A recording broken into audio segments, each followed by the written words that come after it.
Donc les Sénégalais ont montré que c'est des faux gentils. c'est des faux gentils. Là, c'est la guerre. Et c'est là que la guerre le déclenchement de la guerre, c'était là. D'accord. Le lendemain, médiatique. Médiatique. Le lendemain, à 11h, conférence de presse de 2 entraîneurs. La presse a questionné Pape Thiaw, qui a dit que c'est inacceptable, qu'on ne doit pas accepter ça. Et d'ailleurs, qu'ils ont joué contre une finale contre l'Algérie au CHAN, ça s'est bien passé. Donc, quand au Maroc, tu dis que l'Algérie, ça s'est bien passé, ça veut dire ce qu'ils avaient dit. Exactement. Donc, l'huile sur le feu. Et là, on est rentré dans le psychodrame. Et la finale, on a vu à la 90e minute ce qu'on a vu. Ce que les réseaux sociaux ont pris le pas. Et on ne pensait pas que le racisme, nous, quand on écrit des tweets, des mots que tu pensais que c'était disparu du dictionnaire, tu vois tout. Le Maroc avait tout donné aux Africains, on va tout retirer, des trucs comme ça. Donc, là, là aussi, moi, je relativiserai en disant que ce sont quelques excités qui écrivent ça, mais l'ensemble... Vous parlez de quelques excités, mais j'en reviens quand même aux représentants du peuple. Le Parlement, c'est oui, pour la... Alors, quand un député, par exemple, dit, voilà, l'arbitre aurait dû arrêter le match et déclarer le Maroc vainqueur par forfait. Oui, et puis ça va beaucoup plus loin. Ce député marocain a affirmé que les Sénégalais auraient eu recours à des pratiques mystiques pour influencer le cours du match. Il y avait aussi cette ambiance quand même. D'ailleurs, c'est ça qui a fait que le gardien numéro 2 du Sénégal est devenu gardien de la serviette de Mendy. Exactement.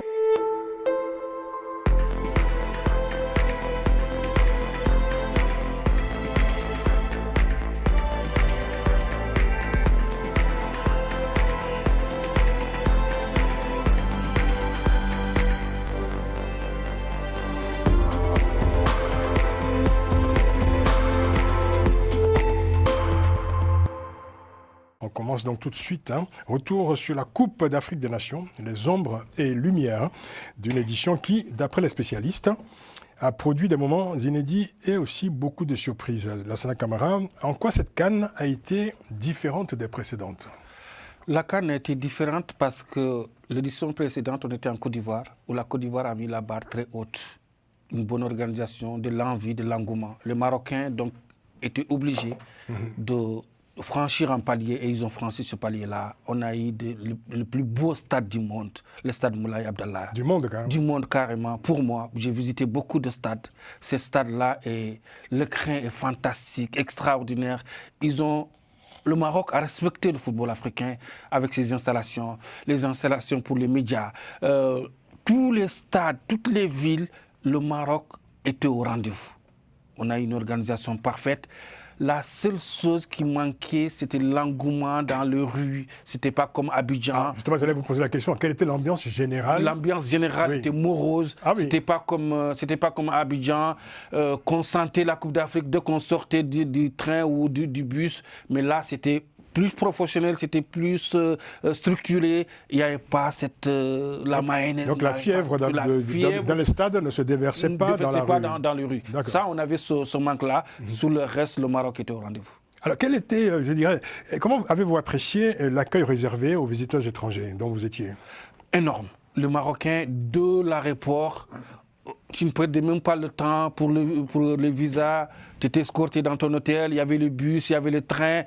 Sincèrement, on avait l'impression d'être à Paris ou à Bruxelles et tout ça. On n'avait pas de problème. La seule chose, c'est qu'il pleuvait le premier jour, à la fin des matchs ou début des matchs, il pleuvait tellement. Oui. On a eu ça comme inconfort. Sinon, c'est la meilleure CAN. C'est la meilleure CAN de l'histoire pour les retombées économiques pour la CAF. À un mois de la CAN, la CAF a récolté plus que les 4 dernières CAN réunies. À un mois de la CAN, on va y arriver justement aux aspects économiques de cette CAN. Sur tout le plan, c'était la meilleure CAN de l'histoire jusqu'à la 90e minute. Alors cette CAN était aussi perçue comme une occasion de rapprochement entre l'Afrique subsaharienne et le Maroc et le Maghreb. Le Maghreb représenté donc par le Maroc. Est-ce que vous pensez que cet objectif a été atteint? Parce que vous ne vous a pas échappé que cette cette CAN est fortement commentée sur les réseaux sociaux et que voilà, donc il y a beaucoup de sentiments, beaucoup d'émotions, beaucoup de commentaires qui se télescopent, s'entrechoquent, etc. Est-ce que vous pensez qu'il y a eu cette rencontre entre les deux Afriques, si je puis dire. Ces deux parties de l'Afrique, il y a eu cette celle rencontre, du Nord et celle du Sud du Sahara. il y a eu cette rencontre-là jusqu'à la 90e minute, comme je vous l'ai dit, parce qu'on est rentré dans l'irrationnel, le racisme s'est déversé sur les réseaux sociaux, parce que cette CAN-là, pourquoi on a eu ce problème-là à la 90e minute? Parce que depuis le début de cette CAN-là, le racisme, le complot, le coup bas, le rumeur ont déversé sur les réseaux sociaux. Ils ont pris le pouvoir. L'arbitrage, oui, l'arbitrage, on a eu des problèmes d'arbitrage, mais ça a été enflé. On ne contrôle plus rien. C'est pour cela que pendant ce match-là, entre le Sénégal et le Maroc, à la 90e minute, parce que l'arbitre avait sifflé avant même que le but soit rentré, mais le public n'a pas vu, et beaucoup de gens n'ont pas vu l'arbitre siffler, et c'est ça qui a envenimé. Et d'ailleurs, même le pénalty pour le Maroc, c'était un pénalty. Mais tellement que les gens avaient dans leur tête que la Coupe d'Afrique était déjà vendue au Maroc, était déjà proposée au Maroc, et qu'on ne peut rien faire, le Maroc va gagner la Coupe d'Afrique en magouillant, en jouant mal, en faisant n'importe quoi, le Maroc va gagner. Et c'est ça qui a fait qu'on est rentré dans l'irrationnel. Personne ne contrôle personne. Là, c'est dramatique pour l'image du football africain. Tout ce qu'on avait construit pendant un mois, le storytelling pour dire que l'Afrique peut être au rendez-vous, que l'Afrique peut avoir les standards internationaux, parce que le Maroc avait proposé ça, on a tout gâté. On a tout gâté pendant 20 minutes irrationnelles, pendant 20 minutes où moi, personnellement, j'avais honte d'être africain. Et tout en chacun, oui, on avait honte d'être africain parce qu'on ne savait pas, est-ce que la finale, ça va s'arrêter là? On était dans une dramaturgie impossible. Dans le stade, tu ne sais pas si celui-là il est journaliste ou supporter. Tout était mélangé, des bagarres dans la tribune de presse, des bagarres entre supporters. L'arbitre devait arrêter le match, faire en sorte que les deux équipes rentrent dans le vestiaire pour qu'on trouve un semblant de calme, parce que même le pénalty, tu tires un pénalty avec l'autre côté des supporters sénégalais qui étaient matraqués par la police ou qui se bagarraient avec les forces de l'ordre. Il y avait beaucoup de problèmes que l'arbitre n'était pas au rendez-vous.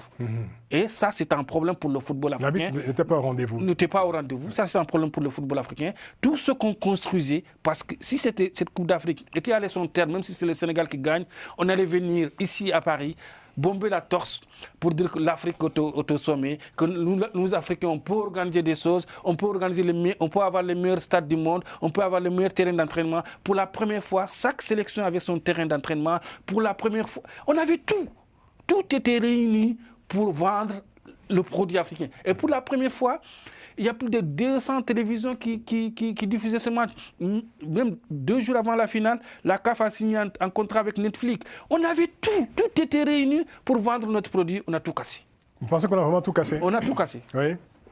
Alors, moi aussi, ce psychodrame. Hein. Oui, mais là, je pourrais dire que la Sana Camara est allée jusqu'au bout. Mais évidemment, on sent la passion du journaliste sportif, mais au-delà de quelqu'un qui aime le football.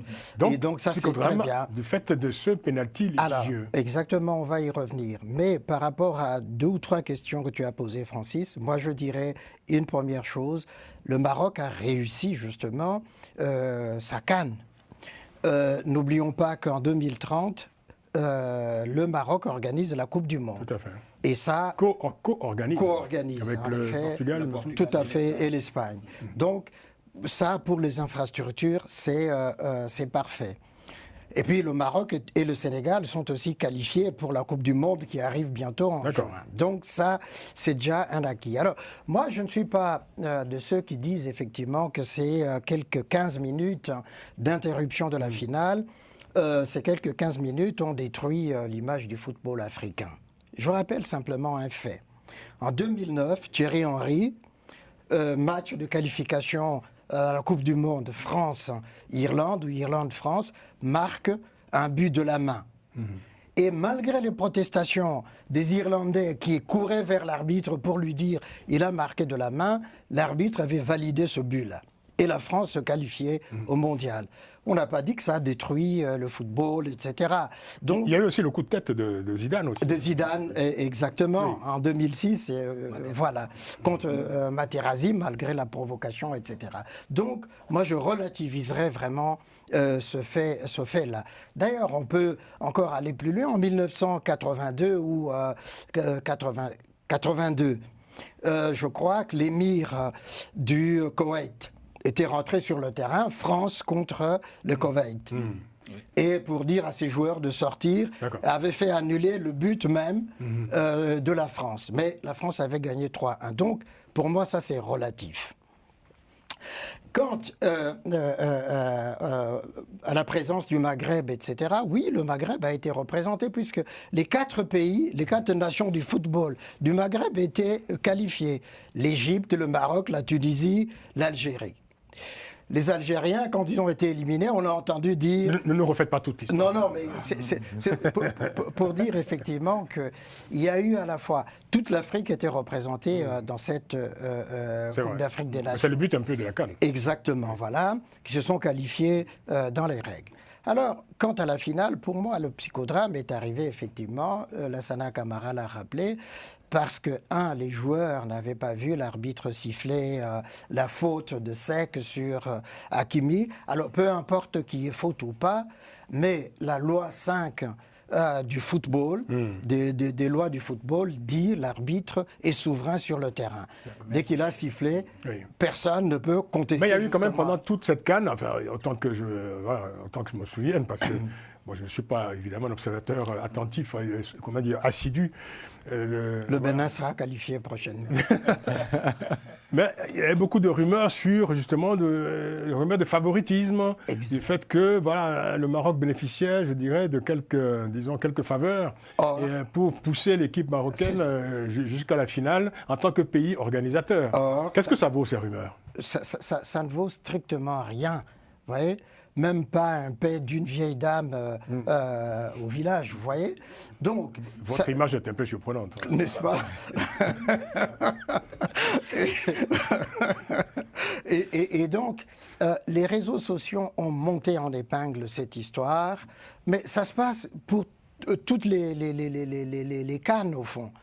C'est chaque fois comme ça, on dit on favorise le pays organisateur. Et là, il n'y a aucun fondement qui assoit cette rumeur-là de, de favoritisme vis-à-vis enfin, tout le table, je vois du Maroc. Quelques questions à poser à Lassana Camara. Alors, est-ce qu'on va vous laisser la parole, vous? On vous écoute en dernier parce que vous avez une implication, disons, particulière dans cette CAN. Et ça fait quelques jours que vous n'endormez pas. Ah oui, carrément. Et surtout que l'ancien footeur que je suis, parce que pour la petite histoire, le football a failli gâcher mes études. C'était la poigne de mon père qui m'a remis sur le droit chemin. N'est-ce pas? Vous êtes un lion de la Teranga contrarié. Oui.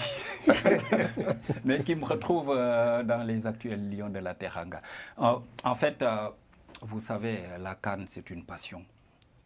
Et contrairement à ce qui est avancé, ce n'est pas la première fois dans l'histoire du football mondial qu'un match est interrompu pour cause de protestation. Quand Cristiano Ronaldo l'a fait avec l'équipe du Portugal, et il y a des exemples à foison. Même Messi. Messi aussi, effectivement, Messi, c'est Messi. Maintenant, par rapport à ce que disait M. Camara, c'est évident. Ça veut dire que les réseaux sociaux ont pris le pas sur la communication officielle. Là, en ce moment, il y a un document qui circule sur la réunion de la commission des arbitres qui s'est déroulée à Kinshasa pour dire que le Maroc a été favorisé, qu'il y a eu des changements qui n'ont pas suivi les textes de la CAF par rapport à cette commission arbitrale qui est maintenant présidée par un arbitre inconnu au bataillon qui n'a pas eu une grande carrière. Donc vous voyez toutes ces implications. Mais en termes d'organisation, je pense que le Maroc a réussi son pari. Parce que c'était un test pour moi, grandeur nature, en direction de la Coupe du Monde de 2030, que le Maroc va co-organiser avec le Portugal et la l'Espagne. démonstration est bien faite. Donc, pourtant, il y a une grande morosité aujourd'hui au Maroc et au lendemain de cette CAN. On va y revenir parce que, même le Parlement, je veux dire, finalement s'en mêle. Un député marocain qui demande l'arrestation et des poursuites judiciaires contre l'arbitre, M. Jean-Jacques Ndala. Comment en est-on arrivé au fait que cette affaire devienne une affaire nationale politique? On disait évidemment que le foot cachait parfois des enjeux politiques, mais on y est en plein, là. Oui, c'est bon. En fait, en organisant, il y a la dictature de la victoire qui pèse sur le pays organisateur. Et ce qui fait que le Maroc... Surtout que ça fait 50 ans. 50 ans que le Maroc n'a pas atteint sa deuxième 76. étoile sur son Et la sur son maillot. dictature de l'image. Tout à fait. L'image, parce que la dictature de l'image, ça a commencé 24 heures avant la finale. Le Sénégal quitte Tanger pour venir à Rabat. Les Sénégalais ont fait cette erreur-là de communiquer, pour dire qu'ils seront à Rabat à 18h23. Les supporters sénégalais sont venus en masse accueillir leur équipe. Mais entre-temps, la sécurité n'était pas au rendez-vous. Il y avait la sécurité, mais ce n'était pas... C'était au minimum. C'était au minimum. Les Sénégalais s'en sont plaints d'ailleurs. Les Sénégalais s'en sont plaints. C'est de leur faute, mais c'est la faute aussi des Marocains de la CAF déjà. Moi, je dis que c'est la faute de la CAF. Qu'importe l'équipe qui va venir en train, il faut mettre la sécurité au maximum. La sécurité n'était pas au maximum, la sécurité était au minimum. Donc, à 19h30, il y a la Fédération sénégalaise de football qui fait un communiqué pour dire que la Coupe d'Afrique, on joue la finale contre le Maroc. Il n'y a pas de sécurité. Nos joueurs ont failli être lynchés. Et donc, les Marocains n'ont pas accepté ça. Parce qu'ils pensaient que le Maroc et le Sénégal, c'est le même pays, c'est le même peuple. Donc, les Sénégalais ont montré que c'est des faux gentils. c'est des faux gentils. Là, c'est la guerre. Et c'est là que la guerre le déclenchement de la guerre, c'était là. D'accord. Le lendemain, Médiatique. Hein. Médiatique. Le lendemain, à 11h, conférence de presse de 2 entraîneurs. La presse a questionné Pape Thiaw, qui a dit que c'est inacceptable, qu'on ne doit pas accepter ça. Et d'ailleurs, qu'ils ont joué contre une finale contre l'Algérie au Chan, ça s'est bien passé. Donc, quand au Maroc, tu dis que l'Algérie, ça s'est bien passé, ça veut dire ce qu'ils avaient dit. Exactement. Donc, l'huile sur le feu. Et là, on est rentré dans le psychodrame. Et la finale, on a vu à la 90e, ce qu'on a vu. C'est que les réseaux sociaux ont pris le pas. Et on ne pensait pas que le racisme, nous, quand on écrit des tweets, des mots que tu pensais que c'était disparu du dictionnaire, tu vois tout. Le Maroc avait tout donné aux Africains, on va tout retirer, des trucs comme ça. Donc, là, là aussi, là, moi, je relativiserai en disant que ce sont quelques excités qui écrivent ça, mais l'ensemble... Vous parlez de quelques excités, mais j'en reviens quand même aux représentants du peuple. Le Parlement, c'est oui, pour la... Alors, quand un député, par exemple, dit, voilà, l'arbitre aurait dû arrêter le match et déclarer le Maroc vainqueur par forfait. Oui, et puis ça va beaucoup plus loin. Ce député marocain a affirmé que les Sénégalais auraient eu recours à des pratiques mystiques pour influencer le cours du match. Il y avait aussi cette ambiance quand même. D'ailleurs, c'est ça qui a fait que le gardien numéro 2 du Sénégal est devenu gardien de la serviette de Mendy. Exactement. Parce que pendant tous les matchs, les Marocains, Hakimi déjà avait jeté la serviette. Ils l'ont fait déjà au gardien du Nigeria, Noah Belly. Et ils ont continué à faire pendant tous les matchs. Ils pensaient qu'il y avait des trucs sur cette serviette-là. Et déjà, ça, c'est un problème. Oui, là, qu'est-ce que tu peux nous dire là-dessus, mais là aussi, qu'est-ce que tu n'as pas vu Non, il y a une cérémonie mystique. Non, les gardiens, on a vu quand le Sénégal a gagné la CAN au Cameroun, oui. À la fin de la finale, quand les Égyptiens sont sortis, on a vu dans la serviette de l'Égyptien une feuille où c'est écrit comment les Sénégalais tirent le tir au but et tout ça. Oui. Ça a commencé à partir... Ce ne sont pas des pratiques Non, mystiques. ce ne sont pas des pratiques mystiques, mais les gens ne comprennent pas ça. Oui. Ça a commencé à partir de là... Est-ce qu'il y avait des marabouts? Non, ce n'est pas une question de... Non, je demande. Mais je ne sais pas pourquoi on en parle quand même pendant cette compétition. Mendy dit que lui, il a amené sa serviette pour essuyer ses gars. Pas par rapport à la serviette. Non, par rapport à la serviette. Non. Pas par rapport à la serviette. Non, par rapport à la serviette. C'est un sujet récurrent quand même. Oui, non, mais par rapport à la serviette, il pleuvait. Oui. Edouard Mendy avait besoin d'une serviette pour s'essuyer. Et on ne comprenait pas pourquoi cet acharnement, surtout des ramasseurs de balles marocains qui voulaient coûte que coûte. Et un remplaçant qui a commencé. Oui, et ensuite un joueur marocain, un remplaçant. Au lieu d'être sur le banc, il pensez-vous de cette guerre des serviettes sur le terrain? Parce qu'il n'y avait pas que le gardien de but d'ailleurs qui était assailli par les Marocains. Mais il y avait les ramasseurs de balles. Il y a une cohorte de ramasseurs de balles qui suivent. Qu'est-ce que ça nous dit sur justement le comportement des joueurs africains? Oui, ça veut dire on croit en des choses qui n'existent pas en réalité. Et au finish, qu'est-ce qui s'est passé? Ils voulaient C'est la culture africaine. Oui, ils voulaient gagner des serviettes, ils ont gagné des serviettes, et nous, on a gagné la coupe. En réalité, c'est ça. Maintenant, ça se fait dans plusieurs pays lors des matchs de football. Oui. On sait bien qu'en Afrique, souvent, ça... En fait, les gris-gris. Je dirais c'est une sorte de... C'est comme, par exemple, qu'ils font une prière. Hein, oui, quand ils entrent sur le terrain. Oui, ils font une prière en se disant que le Dieu va les aider. Et les autres, c'est la tradition, en disant que les ancêtres, machin, ça va les aider. C'est une façon de faire. Oui. Mais comme j'ai la parole, je vais continuer. Non, je pense que le football, c'est bien, c'est passionnant, mais en réalité, il y a une passion, surtout chez nous les Africains, il y a une réalité qui transcende la sagesse, une certaine sagesse, une certaine réflexion, tout ce qui peut se passer. On est tellement trop dedans qu'on oublie même ce qui peut se passer. Par exemple, on a vu le penalty quand l'arbitre a sifflé, on se dit, ils se retirent, mais en fin de compte, qu'est-ce qu'ils vont gagner? Rien. Ils vont être exclus de CAN qui suit ou autre, rien, ils vont rien gagner. C'est pas avec la protestation, mais quand ils restent, heureusement qu'il y a eu Sadio Mané qui a été très sage. Il est vraiment à féliciter, il faut le féliciter, qui a ramené les joueurs, parce qu'en jouant, ils ont gagné finalement. Mais en réalité, c'est un comportement qui est passionnel, mais on ne doit pas céder à la passion. Et surtout, moi, je me dis, l'entraîneur, c'est quelqu'un qui doit être assez froid. Oui, qui doit regarder. Même quand il y a un échec, il encaisse, il ne doit pas pleurer. Et donc, du coup, quand il y a un problème comme ça, il doit le gérer. C'est lui qui doit gérer en disant aux joueurs, vous restez, on va jouer, on va continuer. Il faut dire que la tension était très forte. Quand on écoute Camara, on était quand même, je dirais, il y avait quand même, comme vous le disiez depuis la veille, la tension montait. Ça avait chauffé. Non, mais depuis le début de la CAN. Alors, il y a des sanctions qui sont prévues pour les joueurs sénégalais. Alors, sanctions ou pas sanctions alors? Il y aura des sanctions. Les sanctions vont tomber. Les sanctions vont tomber, mais ça va être un psychodrame jusqu'au mois de juin parce que les Sénégalais vont faire des recours, ça va partir jusqu'au tribunal arbitral du sport, mais il y aura des sanctions. Mais les Sénégalais n'ont rien à perdre. Pape Thiaw, ils n'ont qu'à lui mettre 80 buts, 80 matchs de suspension, ça ne va rien changer. L'entraîneur de Lyon a été suspendu pendant 6 mois, mais il était dans les tribunes avec son téléphone. Les Sénégalais vont faire la même chose. Eux, l'essentiel, c'est d'avoir la coupe. Pape Thiaw voulait... C'est un nouveau entraîneur du Sénégal. Il a remplacé Aliou Cissé qui était là. Les gens ne le connaissaient pas. Il a gagné le chèque comme un malpropre. On le voyait comme un enfant. Il faut qu'il marque son territoire. Il a marqué son territoire. Maintenant, de la mauvaise façon. De la mauvaise façon. Non, je ne suis pas du tout d'accord. Peut-être de la mauvaise façon, mais il a marqué son territoire. Il fallait le faire. Mais Sadio Mané a trouvé le bon rôle. C'est des gens comme ça qui ont la baraka. C'est des gens comme ça qui sont nés avec des étoiles. Et il fallait que ça passe par Sadio Mané. Sadio Mané, avant la CAN, les Sénégalais demandaient pourquoi il est même dans la liste. Il a montré que c'est le meilleur joueur de l'histoire du Sénégal.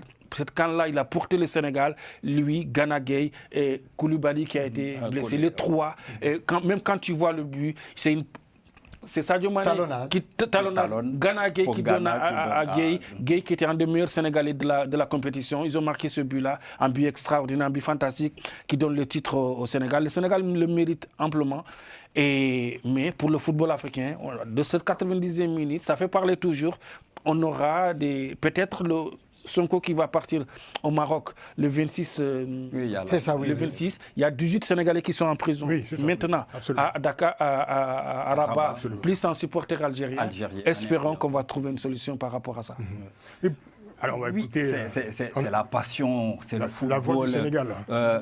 La voix du Sénégal et de l'Afrique, c'est la passion, c'est le football qui est en mesure de faire ça. Maintenant, par rapport à Pape Thiaw, par rapport au comportement, M. Camara, vous savez qu'il y avait un temps bien déterminé durant lequel, si le Sénégal n'était pas revenu, le Sénégal allait être sanctionné. Et je pense que disqualifié, et je pense que Pape Thiaw le savait. Et ensuite, cet épisode a montré 2 choses. Un leadership autorité de Pape Thiaw, quand il a donné des consignes aux joueurs pour qu'ils rejoignent les vestiaires. Il y a aussi un leadership naturel de Sadio Mané, parce que si vous vous en rappelez, Sadio Mané n'est même pas sous-capitaine. Non. Il n'est même pas sous-capitaine, mais c'est le leader naturel de cette équipe. Et il a eu la chance de croiser Claude Leroy, qui va aussi être sanctionné parce qu'il traînait dans une zone où il ne devait pas être. Le Sénégal a voulu qu'il soit là.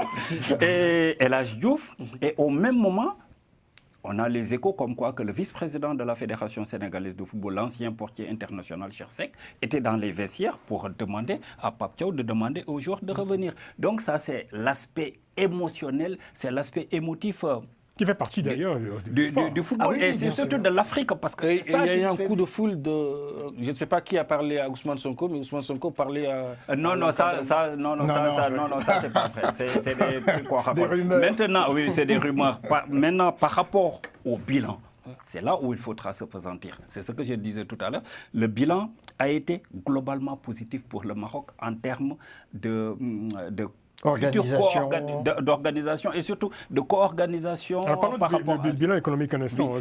Vous allez reprendre la parole. Hein, oui. Parce que je vais vous citer le ministre marocain de l'Industrie et du Commerce. C'est là où j'allais en venir. Riyad Mezour, hein, oui, qui dit, selon lui, c'est la CAN la plus rentable de l'histoire pour l'organisateur, donc le Maroc, pour la CAF aussi, et c'est, dit-il, la CAN la plus rentable de l'histoire pour le pays hôte. Oui. Et donc voilà, il a cité un certain nombre, évidemment, d'éléments, hein, les revenus directs de la CAN en termes touristiques, en termes de création d'emplois, en termes d'accélération de la consommation et de l'implication des PME et des investissements des PME. Voilà, donc le Maroc... content de c'est une belle affaire, quoi. Ben oui, parce que les investissements rentabilisés se montrent à 40 milliards d'euros. Et les investissements qui sont prévus en direction de 2030 remontent à 220 milliards d'euros. Et en termes de suivi ou bien de public, donc on a eu 1,17 million de spectateurs dans les stades. C'est pas mal. Et en termes d'entrée, on se retrouve avec 1,25 million de supporters qui étaient présents dans les gradins. À côté de cela, donc, il y a les avantages pour les PME, les hôtels, parce que tous les hôtels étaient remplis. Et tous les centres ou bien les villes où il y avait des compétitions, que ce soit à Tanger, que ce soit à Rabat, les hôtels étaient remplis. Et donc c'est une affaire qui marche, la CAN. C'est une affaire qui marche. C'est la meilleure Coupe d'Afrique des Nations. Un mois avant la compétition, ils ont eu plus que les 4 dernières Coupes d'Afrique réunies, la CAF. Oui. Et pour le Maroc, ça va être extraordinaire. Oui. Et c'est la meilleure Coupe d'Afrique, et ça sera la meilleure Coupe d'Afrique pour beaucoup d'années. Ah bon? Oui, pour beaucoup d'années. Pourquoi vous dites ça? Peut-être que la prochaine sera encore plus... La CAF va descendre du train. La prochaine, ça serait dans 3 pays. Oui, c'est ça. Ouganda, Tanzanie, Kenya. Ouais. Ça va être compliqué. Pourquoi ça sera compliqué? Ça va être compliqué parce qu'ils ont joué le CHAN là-bas. Les conditions ne sont pas très réunies. Les 3 pays ne sont pas au même niveau. Le Kenya, ça va, mais Ouganda, il y a beaucoup de routes qui ne sont pas là. Il y a beaucoup de trains qui ne sont pas là. On ne sera pas au niveau du Maroc. On va retourner peut-être au niveau du Cameroun, où ils étaient en déficit, la CAF. Ah oui, mais là, avec les stades qui n'étaient pas terminés. Tout ça. La CAF était en déficit. On a quitté les 2 merveilleux pays, la Côte d'Ivoire et le Maroc. Là, on va descendre du train et ça va être compliqué. Et pour vous, personnellement, est-ce que c'était une belle expérience? Oui. Moi, j'ai fait 6 Coupes d'Afrique des Nations. C'était mon 6e et c'est la meilleure. C'est la meilleure sur tous les plans. C'est très clair. Ouais. Oui. Et juste en conclusion, moi... Oui, vas-y. Pourquoi vous dites en conclusion? Non, par rapport à mes interventions... Vous n'en savez rien. Parce que je ne peux pas trop monopoliser la parole. Ah non, jusque-là, vous avez été très sobre. Absolument. Okay, en tout cas, moi, ce que je souhaite, après ce succès, c'est toujours le raffermissement des relations sénégalo-marocaine, parce que c'est une histoire qui nous unit de plus de 150 ans. Et à côté, il y a cette fraternité avec des dentistes, des chirurgiens dentistes formés à l'université de Dakar, des officiers supérieurs de l'armée qui ont été formés à l'Académie militaire de Meknès, de grands responsables au niveau de l'hôtellerie qui ont été formés à l'École internationale d'hôtellerie de Tanger. Et il y a également la confrérie Tidjania qui nous ici, avec la ville de Fès, là où repose le saint Cheikh Ahmed Tidjani Chérif. Moi, personnellement, j'y vais en pèlerinage. Et c'est une fierté quand je vais, que ce soit Charles de Gaulle ou bien à Orly, de faire même la leçon à certains policiers de la PAF en leur disant qu'avec mon passeport sénégalais, je n'ai pas besoin de visa pour aller au Maroc. Et donc, la seule chose qu'on voudrait, c'est que, bon, voilà, ces supporters, qu'ils soient libérés dans les plus brefs délais, dans le cadre même de cette fraternité sénégalaise. Là, vous devenez intarissable. J'aimerais qu'on termine sur une note beaucoup moins joyeuse. J'aimerais qu'on ait une pensée pour deux journalistes qui ont été retrouvés morts dans leur chambre d'hôtel pendant cette CAN. Non, ce n'est pas deux journalistes. Oui. C'est un journaliste et un consultant de la société MTN. J'en reviens aux journalistes. Le journaliste, c'était à Rabat. C'était à Rabat. Je vais quand même dire le nom. Il y a Mohamed Soumaré. C'est un ami personnel. Qui est malien. J'étais avec lui. Avant sa mort, à 15h, on était ensemble. Il était avec moi dans mon hôtel. Il est mort le lendemain vers midi. C'est une mort naturelle. Moi, j'ai vu le corps. Je suis venu au même moment que le consul du Mali pour voir à son CV. Toute la journée, j'étais avec l'ambassade. D'ailleurs, c'est le tweet que j'ai tweeté en annonçant sa mort, qu'ils ont envoyé ça au ministère des Affaires étrangères du Mali. Donc, les rumeurs qui disaient qu'il a été tué parce qu'il a parlé de l'arbitrage, etc. Non. Le hasard a fait que son père était ambassadeur du Mali en Algérie. Il est né à Alger. C'est juste la seule coïncidence sur les réseaux sociaux qui disent qu'il a été tué au Maroc. Non. Alors, le gars, il est mort naturellement. Alors, 2 jours après la mort de Mohamed Soumaré, il y a eu donc Audrey Ibon-Njo, journaliste camerounais. Non, ce n'est pas un journaliste. C'est pas un journaliste, c'est un cadre de la société MTN qui était à Marrakech. D'accord. Qui était à Marrakech, qui est mort dans sa chambre. Mais donc, Mohamed Soumaré n'est pas mort dans une chambre d'hôtel. Il était dans un appartement à l'avenue de l'Atlas, à Rabat. Pourquoi l'information officielle parlait de chambre d'hôtel alors? Non, c'est les gens qui... Le premier tweet, en annonçant sa mort, c'est moi qui l'ai rédigé. Le premier tweet, en rédigeant le tweet, j'étais à côté du corps. C'est un ami personnel qui est décédé. Donc, il est mort naturellement. Mais avant sa mort, il m'avait dit qu'il avait mal, il ne se sentait pas bien. D'ailleurs, même 1 heure avant sa mort, les gens ont su comment il est mort. Il a envoyé un texto à un de ses amis pour dire qu'il ne se sentait pas bien de venir pour qu'il aille à l'hôpital. Donc quand le gars il est venu, il l'appelle, le téléphone sonnait dans sa chambre, mais il ne répondait pas. Pendant plus d'1 heure, il tapait. C'est là où il a appelé les gens pour dire mais venez, ils ont forcé la porte, ils ont trouvé qu'il est mort. Et le Camerounais, Audrey Ibon-Njo? Le Camerounais, je ne le connaissais pas. Je ne connais pas cette histoire-là. Mais pour Soumaré, je peux être témoin du décès. J'étais moi-même à côté du corps jusqu'à que la police vienne, les pompiers viennent, j'étais là. D'accord. Ce sont quand même des nouvelles qui ont assombri un peu quand même l'ambiance. Oui. Ça a tué ma canne. Il y a une supportrice sénégalaise. Il y a une supportrice sénégalaise qui est décédée aussi. Oui, d'un accident parce qu'après la demi-finale, il quittait Tanger pour rejoindre Rabat, donc devant ses nationales. Alors pour conclure définitivement sur cette partie de l'émission, rapidement, dites-nous, Ben, comment cette CAN a été politiquement gérée au Sénégal? Oui, ça a été très bien géré. On a vu les rigolades, les franches rigolades entre le président de la République et son suivant, comme on le dit. Et donc, il y a une bouffée d'oxygène qui plane sur le pays et on a vu les récompenses qui ont été offertes au Lion. Et depuis lors même, il y a une boutade qui circule en disant que le président a 2 épouses, son suivant a 2 épouses, l'équipe nationale a 2 étoiles, c'est l'heure de se mettre à 2. Quand vous dites son suivant, c'est le Premier ministre qu'on appelle. Ousmane Sonko. On appelle son suivant. Oui, d'accord. Bon, ça c'est une affaire évidemment. Sénégalais. Merci beaucoup Lassana Camara de nous avoir apporté tous ces éclairages. Et puis on vous souhaite bonne continuation en tout cas.